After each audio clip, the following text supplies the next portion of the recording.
Okay, now if you look at up here, there are other blocks here that I will go through them one by one. But today I'm gonna talk about two of them. This is one of them is the polyline, and the other one is the rectangle. So first I will start with the polyline.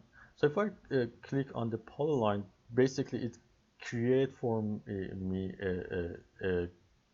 I can use it for creating a closed shape. So if I come here and start from, it's very similar to drawing the line. Everything in doing that is very similar. So I can come here and again start from 10 and 10 and tab 10, enter, and then I go, for example, for 50, enter, then I go up for 25, enter, I go back, for example, 25 again, enter, and then again I click on the close to close it for me.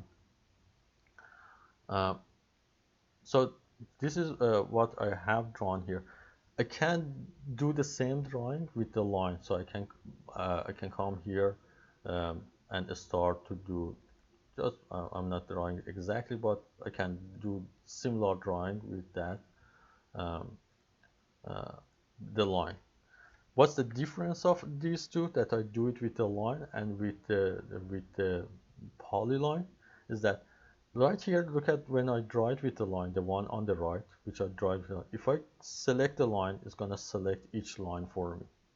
Now here, if I select that, it's gonna select the entire drawing for me. So in other words, when I draw it with the line, I just have a couple of separated lines that form the shape for me. While here I have a single object or single drawing that make a shape for me. At the when we are doing the 2D drawing, maybe it doesn't seem that much important, but when we are doing the 3D drawing, it's very important.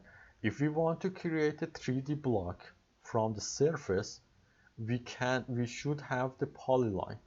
So we should create the surface with the polyline and then create a 3D object from there. If we want to draw, if we draw with the line, draw a shape with the line, and then we try to extend it to make it 3D, it's gonna extend it as a shell, or it's like extend it as a wall. It's not gonna be the like a block or 3D.